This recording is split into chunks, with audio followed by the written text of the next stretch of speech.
Good Sunday morning. This is hashtag everyone talking about hashtag everything. I'm Kate Doherty back in studio today with the magnificent Mac, the lovely Laura, the radical Ryan, and Penny. We are penniless again today. Penniless. Because No I pennies. can't let that go since Ryan did that. How many weeks in a row is that without her? No, well, because she's got grandbabies. That's why. Besides, there's not excuses. 5 mics. No, there's not 5 mics. So it really works out well when there's Yeah, 3 when or we 4 have of us. When we have other things Because, going on. how long was I gone? Like 3-4 weeks in a row. No, like forever. So You were gone forever. So it works out well. We 3, were 4 without years, you forever. and And I don't know that I'm emotionally equipped to go that long without you. Ah, well. Very kind, very kind. All right. So, but just so our listeners know, I'm struggling this morning. Oh, no. I am. I'm struggling this morning. The magnificent Mac Right. took my chair. Ryan said what I was thinking and out loud.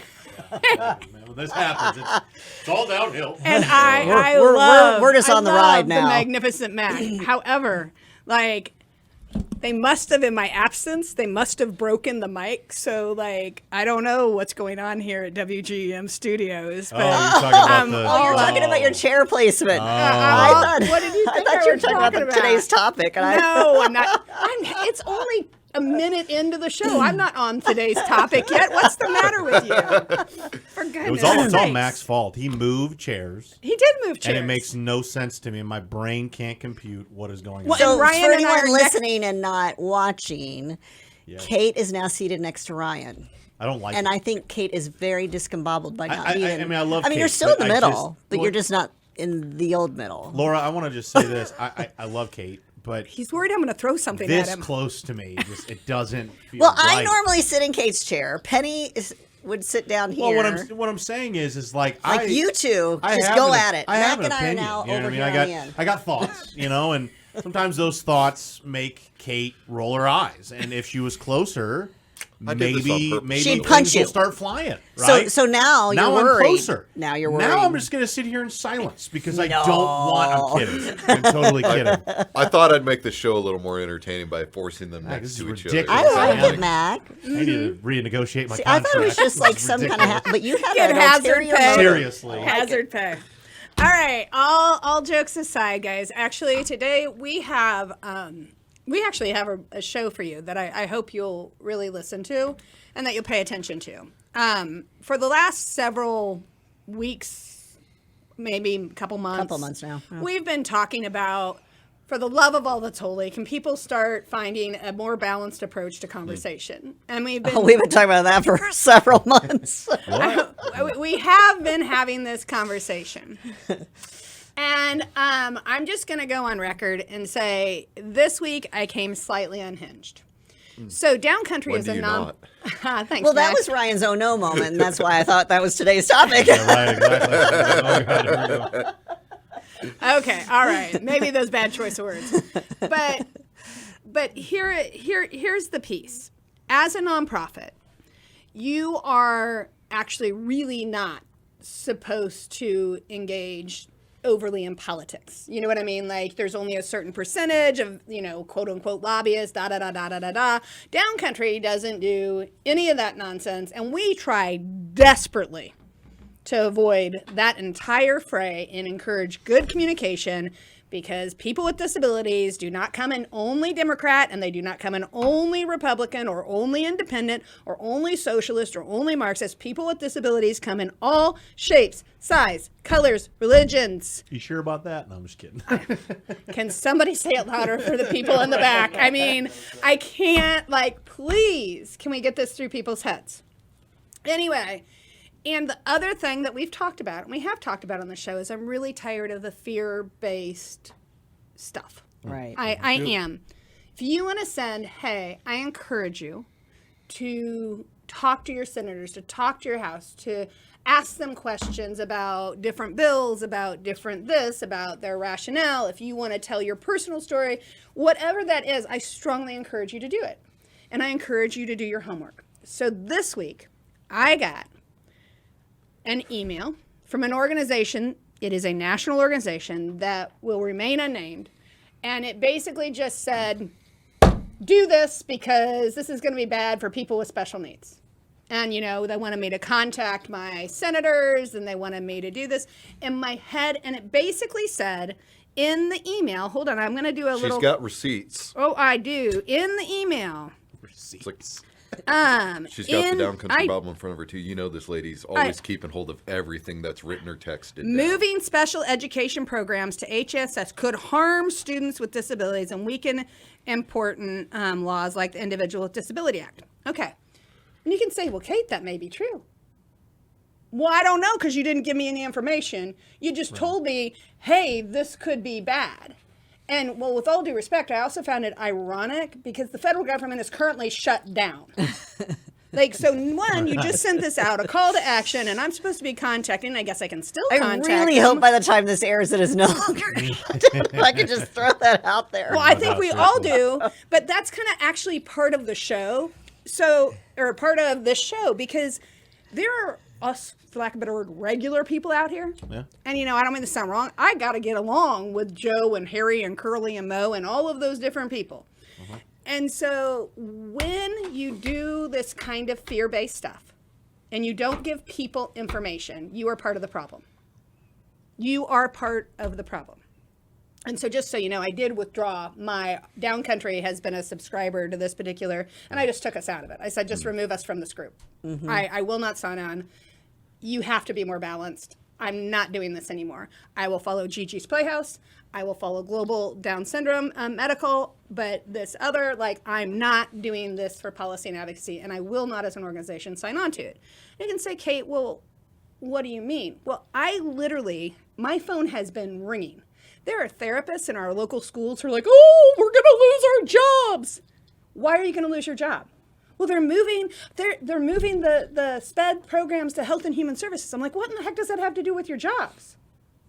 And they're like, well, they could change things. And I'm like, well, I hold on one second. I think maybe everybody needs to slow down. And they're scared, and people are legitimately scared. My child's not going to receive services anymore. Why is your child not going to receive services anymore? They're still a person with a disability? Mm-hmm. And the answer is yes. Well, you know what? I feel confident. Nobody said anything about yanking services from your child. So perhaps we need to back up and begin doing our homework. And it would be really helpful if organizations, especially national organizations, would become more balanced. So as I was having my come apart, I thought, and I've been reading, guys. I've been reading voraciously on this topic. Absolutely. And I've been reading all different opinions because with my respect, I do believe, isn't that what people do? Mm-hmm. Don't you do that, Laura? Got to research, got to figure it out. Yeah. Go ahead, Laura, sorry. No, okay. Couple of things. One, change is scary. People don't like change. Yep. Two, organizations like that who just amp up the volume and fear-based call to actions don't help the fact that just innately change is scary. So it's compounded now with that. Three, I will go in answer to your actual question.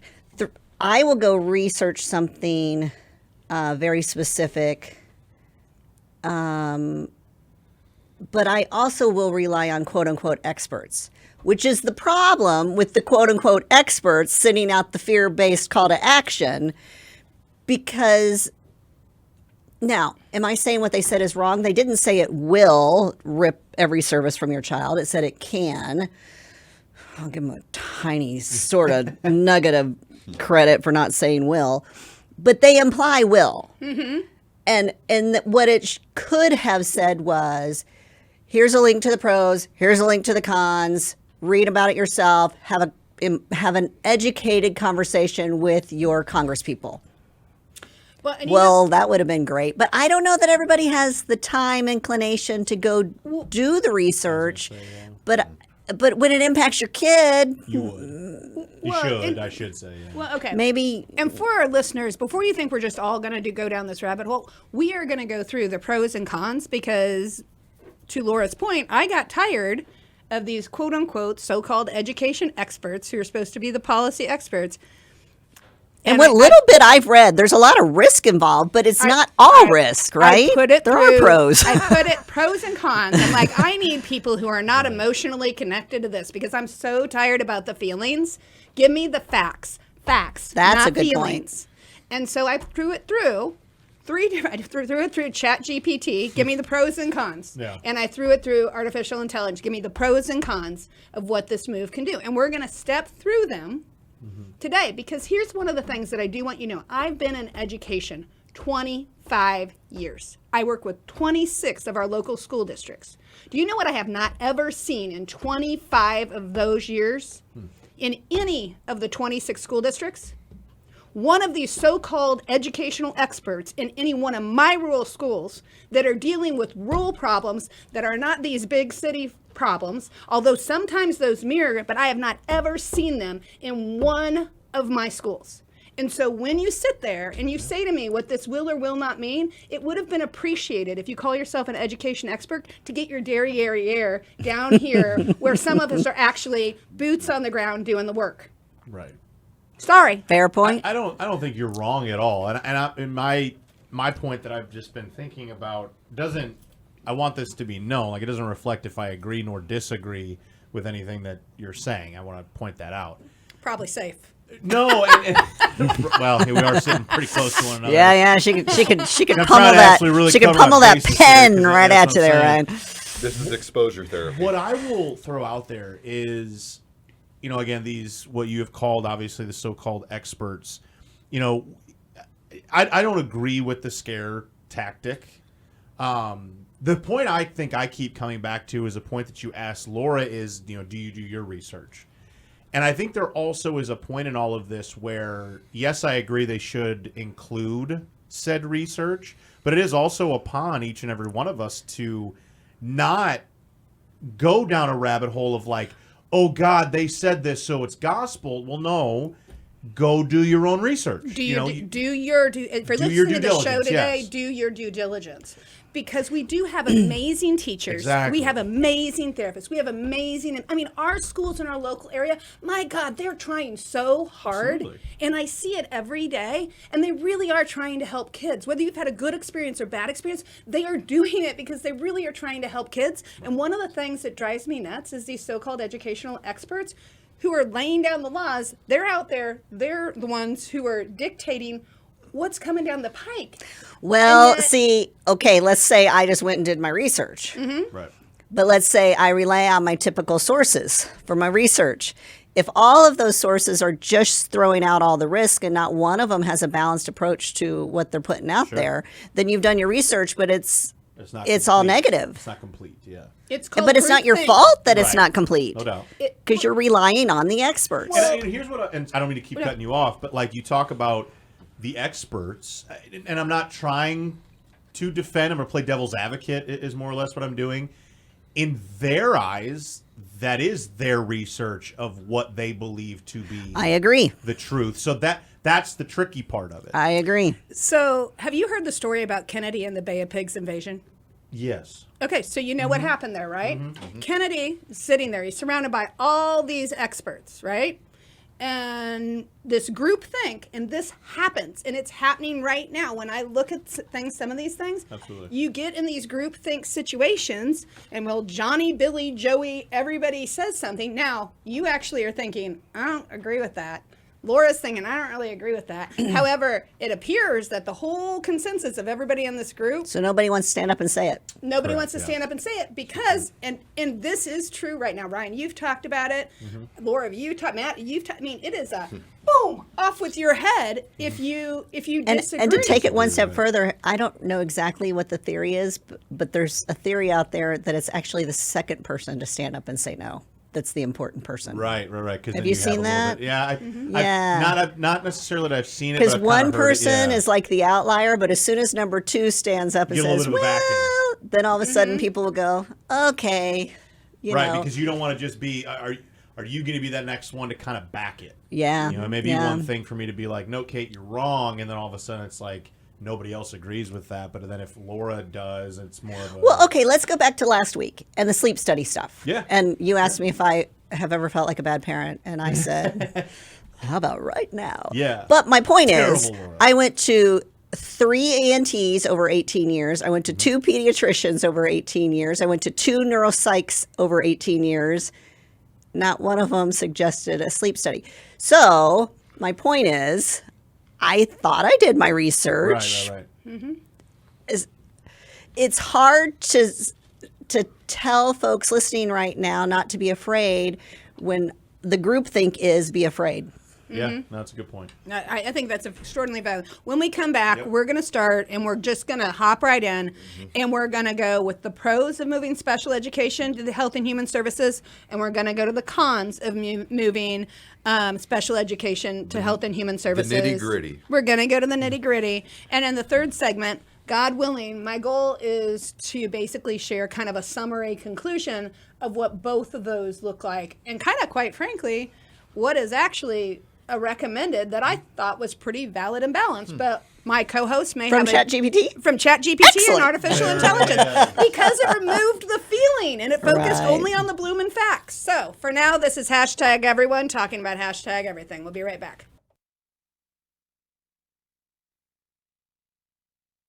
Good Sunday morning. This is hashtag everyone talking about hashtag everything. I'm Kate Doherty with the Radical Ryan, the Magnificent Mac, the lovely Laura McReynolds. We are penniless today. It was a fantastic laugh, by the way, Laura. Oh, I was giggling at our jazz That's hands. right. For everyone listening and not watching, I we know. did a little I did jazz that. hands. Oh, that was very nice. All right. So as we begin, our magnificent Mac is going to head us off. We're going to start with the pros of why we move special education to HSS, and then we're going to go into the cons. And we're breaking it down, thank you to ChatGPT and artificial intelligence, into 4 factual, not feeling-filled, like little segments. So Mac, can you please start us with the first? Okay, listen up. This is quite a bit to get to, but we're going to get to it. So, first of all, the first benefit is that HHS already coordinates programs like Head Start, Early Intervention, Part C of IDEA, and they also do Child Care and Development block grants and the Medicaid-funded therapies. And integrating those in could make it a bit more seamless to access all of these services. Meaning health, Yeah. mental health, early learning, developmental services, and it says a more holistic approach Yep. to child development. All that good stuff all together. Yeah, and if you're listening to the show today, how many of you are aware that the Health and Human Services already handled the 4 and under crew? So my first question when I read that was, you run a 4 and under crew, and I suppose you knew you reported to HHS in some fashion. Well, the way I mean, I certainly didn't know that. The parents and I is- presume in Quincy, the early childhood. Well, I pass it on State Street every day, and I can't think of what it's named. it's a different. You have to have different certification to do different things. Okay. Does that make sense? Like Right. it's kind of different. Sure. I'm not going to get overly down that rabbit hole. No. That's fine. I just was thinking, okay, it's a 4 and under crew. So when I read that, I thought, well, wow, they're already getting services through HHS. I mean, or at least that's how the funding's coming How it through. comes through, So, yeah. So anyway, Mac, what's the next one? The pro. All right. We got a better alignment with medical and developmental supports. And what that means is that since many special education students already rely on services that are administered or funded through HHS, like speech, occupational physical therapies, autism supports, that kind of thing. And consolidating this together can reduce kind of the gap between the medical and educational models of how we handle specially abled individuals. Yeah. And I think that's a really interesting. One of the things when I present nationally that I talk about is the problem that you have a medical model and you have an educational model. Why can't we just put them together? That's a they can work in tandem. That would be an amazing concept. Boy, out of the mouths of babes. I tell Anyway, ya, my going goodness, on to my point goodness. 3, please, of why this might possibly be a good idea. All right, so HHS, I'm sure like Kate knows this, they focus on early childhood programs and family health as well. And moving that oversight over could emphasize a prevention and early screening rather than waiting for some sort of academic failure to occur that would raise attention normally. And this could strengthen birth to 5 pipelines, which is like the earliest ages of education, kind of that stage, which will reduce the need for kind of paying for these later screenings and interventions and therapies, because then you can just go on it right away where it might be a bit cheaper since it's for a younger child. Yeah, well, and so that's the potential for earlier identification and prevention. And the best example I would use of this in the real world is some of our local schools are beginning in kindergarten and first to provide speech therapy and occupational therapy in sometimes they're preschool, kindergarten, and first grade classrooms, not per student, but they're essentially just funding that the speech and OT go in and they work with the kids in group because so many of our littles actually need some form of speech. Maybe you're a tongue thruster, maybe you're this, that when you do this kind of as a group, what you discover is you don't have as many referrals later on down the road because you've already provided. When they're little, they learn, they're like little sponges and it's so easy, so you don't have the same level of interventions. I mean, I think with all due respect about my little Ella girl, who years ago used to go to therapy with Elliot. Right. And Ella, remember how cute she used to talk? She talked with a little lisp. She had this little lisp and it was adorbs. However, it wouldn't have been adorable when she was 16. Right. However, she was already going to therapy services with Elliot, kind of like as his peer model. And so we don't have a lisp. But I really love when I see classrooms that are in the preschool, kindergarten, first grade, and the schools already have the therapists pushing in and working with all the kids because, well, one, it's supplying benefits to kids who may or may not qualify for having those special services. Two, it's putting off the referrals. And three, teachers, educators, we have no medical background. Right. We do not. That's not training you receive in an educational program. So they don't understand things like crossing center line and why, and all those things, those medical things. Like if you can't cross center line, it's extraordinarily hard to read. I don't know what that means. Cross center line. Your ability, think about crawling. Yeah. Okay, right, left. Your ability to bend down and touch your toes. You're crossing the center line of your body. Oh, of your Draw a body, line. like physically cross. Draw I a thought we line were from the talking tip top about of your reading. head down I to get your, you, yeah. But So you can't right, read but if you can't physically it's move a across your body. neurological. I'll be It's darned. really freaking hard. I did not and know that. those are some things that's one of the things when they talk about babies, why it's so important for them to crawl. Like it's really important for kids to crawl because it helps the developmental of those different neurological pieces of the brain. Fascinating. Anyway, That's yeah, very it's interesting. one of the things that I do with kids, especially in my preschool programs and even with older kids. I will have them. There are kids who are in 6th grade who cannot crawl. I'm not kidding you. Like not the Really? way that you would normal. And 9 times out of 10, if I have a 6th grader who can't crawl, I'm just telling you right now, they've got something going on when it comes to reading.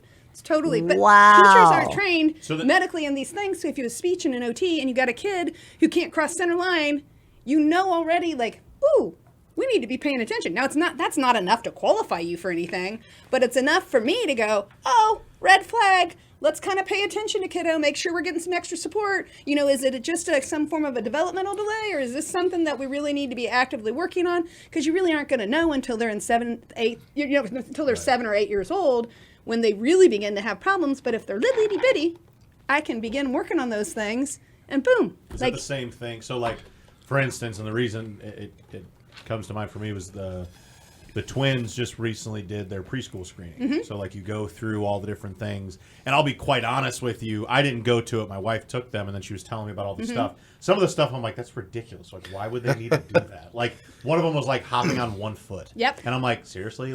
That, so... So Liam qualified for the Right. program because he couldn't skip. That, yeah, that So was another same thing. idea. Yes. And I'm sitting there going, they're 3. It was very, because to me, in my mind, I'm like, they're 3 years old. What does that even have to do with, and if lack of a better way of saying it, what does it have to do with anything? What do you mean? But apparently- Apparently Hello? it does, which, Yes.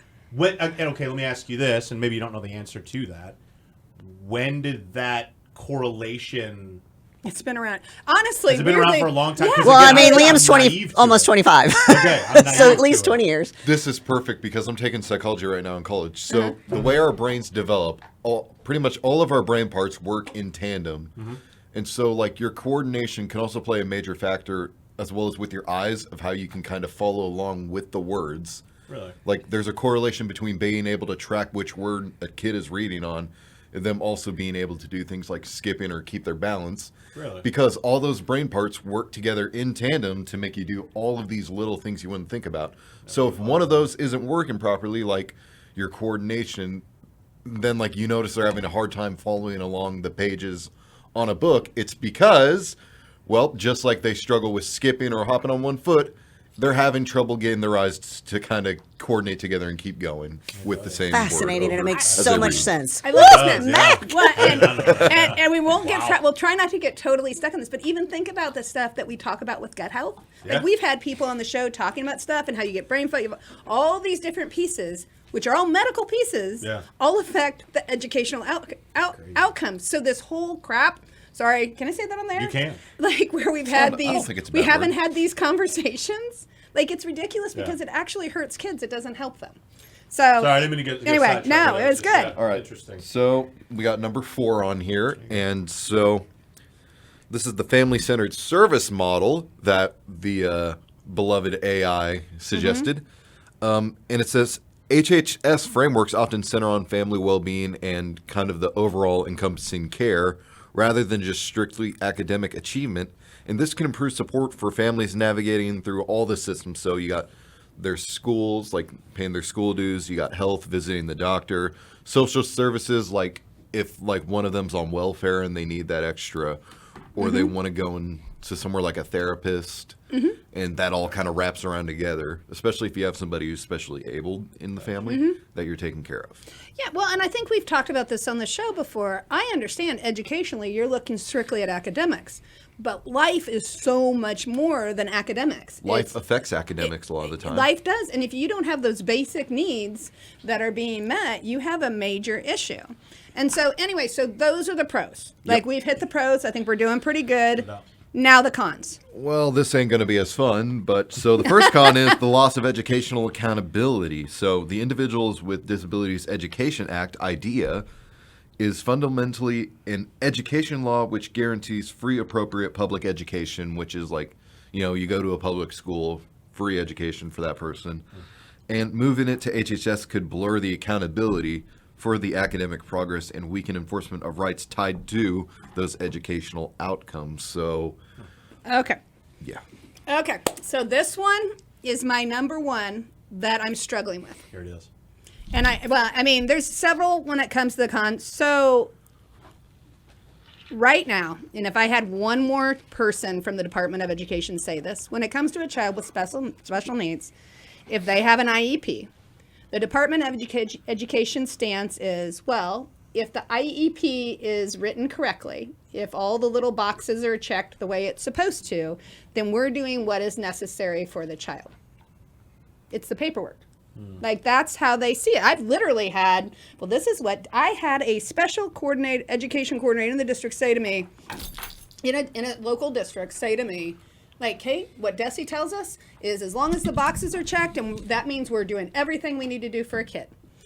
And so I struggle with that because I've also sat in meetings where they use IDEA because they say, oh no, well, this child is behind. They're 2 or more grade levels behind in academic progress. There's no way they can be in the general education classroom because they need they need more support. You can say, well, Kate, it sounds like they do need more support. Well, you just took them out of where actual curriculum is being taught in a general education classroom, and you remove them. And depending, in some cases, they remove them for a significant amount of time of the day. And many of the children with special education, they only go back in for specials, meaning art, PE, or music, which is actually, ironically, one of the times that's hardest for kids with special needs because the rules change in those classes all the time. It's very difficult. Yep. So now you have them in where we're only focusing on one skill set. For example, let's say addition. And you can say, well, Kate, what's wrong with working on addition? Nothing's wrong with working on addition in first grade, in But when second that's all grade, you focus on. in third grade. I mean, but Yeah. wait a second, you're in third grade, you're in fourth grade, you're in fifth grade, you're in sixth grade. You're still working addition. You've never seen subtraction. You've never seen multiplication. You've never seen division. You aren't included in any of the general education classes. So now you're getting further and further behind. You've taken a child with a developmental delay, and now you really have granted them, or you've taken them totally out of a place where they can see what's going on, whether or not they can achieve, but you've used that for your validation. And I struggle with this because, hey, IDA sounds awesome, and free and appropriate education sounds awesome. All that sounds great, provided we're looking at the whole child. Yeah. And what are the life outcomes for the child? So I personally do not believe you can just look at educational outcomes, because if you're looking at that, you have validation to keep them out of the general education classroom forever. And when you do so, you sterilize them for life. This is hashtag everyone talking about hashtag everything. We'll be right back.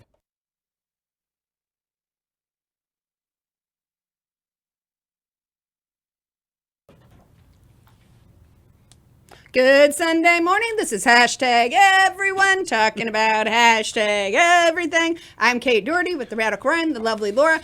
We're penniless, and we have the magnificent Mac, and we're going straight back into the second con of moving the special education to Health and Human Services. Second con. That's right. Nice job, Kate. I'm trying to go fast. It's third segment, and I want to cover this today. All right, here we go. So we have the fragmentation between schools and federal oversight.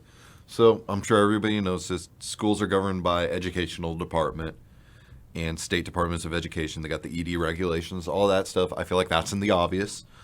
But what this could do is that the coordination could become difficult, because if HHS takes over special education policy while the rest of the schools remain under educational department control, well, then that whole line becomes blurred where, say, like you have a specially able child in a general education classroom.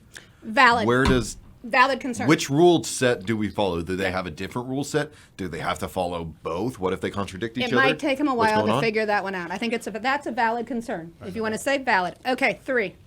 Shift from civil rights to health services framework. So under ED, IDEA is framed as a civil rights guarantee. So, hey, you have the right to, you have the right to have access to a public education. That's your thing. HHS programs are primarily service-based and eligibility-driven a lot of the time. So that means this could unintentionally weaken protections and due process rights for specially abled students. Okay, I struggle with this one. Here's why I struggle. An IEP, which is an individualized education program, it goes until 18, right? Students with disabilities have to qualify for it. It would provide schools get paid per their special education student. You have a situation by which they can, if they need or qualify, have therapy services provided under an IEP. However, there's this other thing called, and it's a 504. A 504 can be for life, and it supplies what's known as accommodations, Well, not I just started to modifications. say, okay, I don't know all that, but I know when my kid went to college, we didn't have a 504 or an IEP, but we still had accommodations under disabilities. Yes. Yes. Da-da! Yes. I don't So you understand don't. any of this. Okay. So no, this is part, and most people don't, and that's where the fear mongering comes in. So I'm going to use a personal example. There was a time in Elliot's life where we refused. He didn't have an IEP until he was actually in high school. And that's because we initially refused an IEP. We refused this IEP because it was a junk IEP, and we didn't like it. And when we refused it, we requested a 504. Like, we'll just take some accommodations because he's a person with a disability. So under this very framework, here's what the Department of Education came back and said, or actually the team. They said, well, here's the deal. They said, since she refused the IEP the way it was, we no longer recognize him as a child with a disability, and therefore he's not afforded any of the accommodations or modifications as such. Absolute ludicrous crap. However, just so you know, there's legal precedent to back up that thinking. It's inane, it's a problem, but it also goes into, can this have more, can this have more issues? Yep, it sure can. Anyway, next. So unfortunately, valid concern because it shouldn't be. No, based it should on not. my experience of going to college when there was no longer No. an IDEA involved. The Department of I Education. still got accommodation. Not me. All of those My different kid. pieces do not get to determine whether a child is a child with a disability or not. Period. Point blank. Like God did that. Sorry. Go on. All right, so funding, and here's the word of the day: bureaucratic confusion. There it is. So IDEA funding and Title I programs are interconnected with each other since, like Kate would know this. And anybody who works in this kind of education would.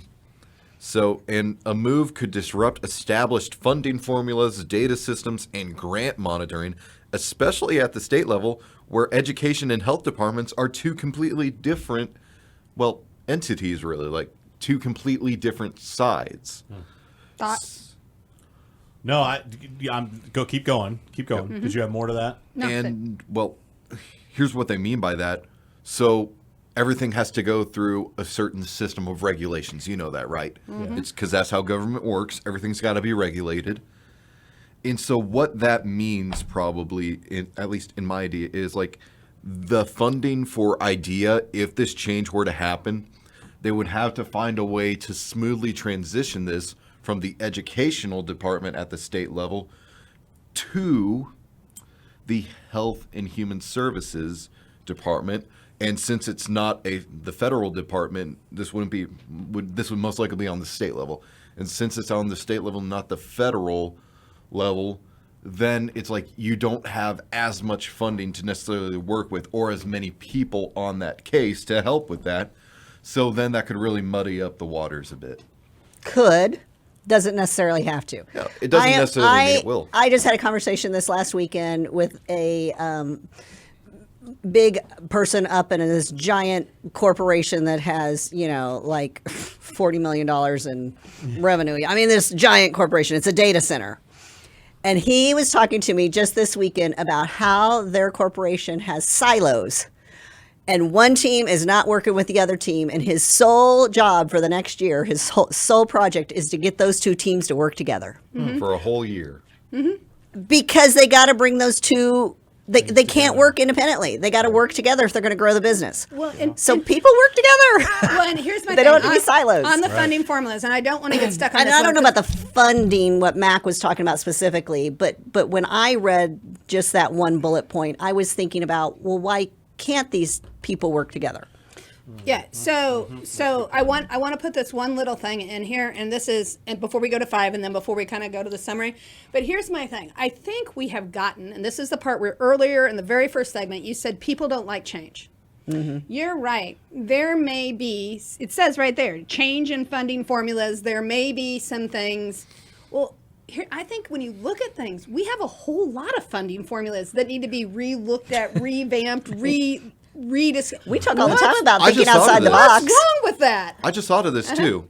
The reason that they might struggle to work together is because if this does get transferred over to HHS instead of the ED people won't like that because since they're losing a program, they might not get the funding for that program that can be also be used for their ED projects because then that's going to go over to HHS. Well, and I think this is part of the whole call for transparency on, Yeah. quite frankly, both sides of the aisle. Everybody wants this is what we're talking about. So I don't know, messes up the funding formula for a bit. Figure it out, people. And the All right. last one. Loss of focus on educational inclusion, which Kate's pretty big about, since you're a pretty big advocate for general education classrooms where especially abled students can be with others. Absolutely.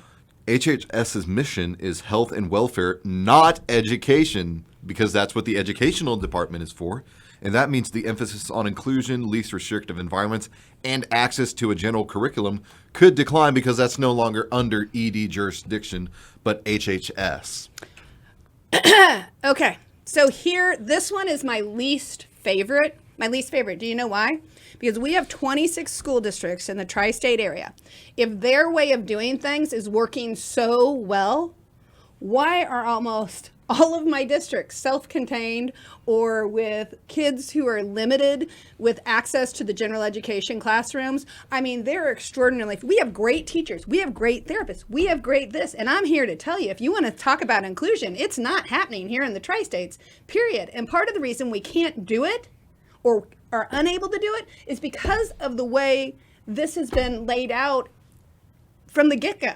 And so I feel that's their least valid reason for this particular change, because you aren't doing inclusion now. There is nothing resembling inclusion that I'm looking at, and yet you want to tell me, oh no, we're doing inclusion? And actually that, whether you're in rural areas or if I talk to my friends in the big cities, it's not happening. Like, and that's what, I mean, it is, you can go to parent group after parent group after parent group, and one of the things parents worry about when they move is, where can I go? What school system can I put my kid in where he can at least be with his typical peers? And the answer is, good luck with that, sister.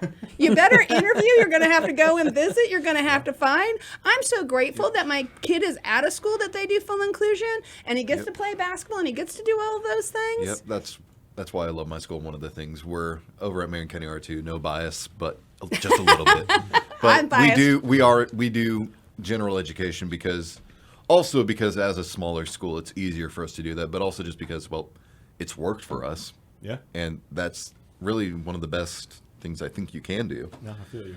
So, we ready for the conclusion? Mm-hmm. While moving special education to HHS could strengthen whole child coordination and early intervention, it risks undermining the Educational Civil Rights Foundation that IDEA ensures. A collaborative interagency model, which is an ED-HHS partnership, may offer the best of both worlds, keeping educational accountability intact while improving access to health and developmental supports. There it is. This is what Kate was talking about. Oh my gosh. The big scary partnership. But How it is. scary. It's a conversation between the education and the medical, and that is what we need. Like, so I understand. Laura, you said change was scary.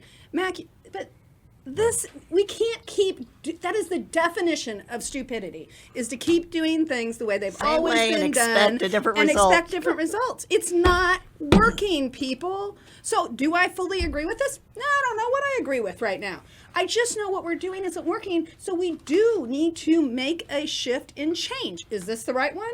I certainly don't know, but I do know that our medical model and our education model really need to start talking to each other, because we're hurting kids. And that's, at the end of the day, not anyone's goal. And that should be, the goal should be, again, to benefit said children, typical, atypical, whatever, just benefit, and that's the end of the day. Like, my whole thing is, throughout listening to all of this, I don't know, I'm with you. I don't know what's right. I don't know necessarily what's wrong and all of that stuff. But it always seems to come back to the conversational piece that never seems to take place. Yeah, that it's constantly like, well, we could, but we've been doing this for so many years. Like, we'll just keep doing it, and it's like, well, wait a minute. We've all changed. What happened in 1950 isn't the same that's happening in 2025. And I just picked that out. From random, And but also, the two departments are constantly like trying to get more funding, and Right. it's that competition for funding from the state and federal governments that plays a huge role in it. Which I think a partnership, maybe if they shared their funding, they would both be getting both of their fundings. Well, I'm an and they could advocate split for it the money 50-50. following the kid, whether it's charter school or disability. whatever the case. Well, my other piece is this whole academic accountability piece. Progress is huge, and nobody looks at the progress a kid makes. If you have a kid, and remain nameless, I have a friend who's got a beautiful kiddo. They adopted out of a foster care situation. Kiddo was little. She was so freaking behind. She has made leaps and bounds and progress and is an amazing young woman. But if you think for 1 second when she takes that state test, she's ever going to hit mastery? No. But if you look at where she was to where she is now, my God, it's amazing. It's magnificent. She's phenomenal. She's well adjusted. She's included. She's doing freaking fantastic stuff. Yeah, no doubt. And so it's not all about, it's not just about one size fits all. So anyway, I hope you enjoyed today's show. I hope that you'll continue to do your own research. I do believe we have an obligation on behalf of every child to pay attention to this subject matter and to help our community, our kids. I think we need to do the right thing. And for now, this is #everyone talking about #everything.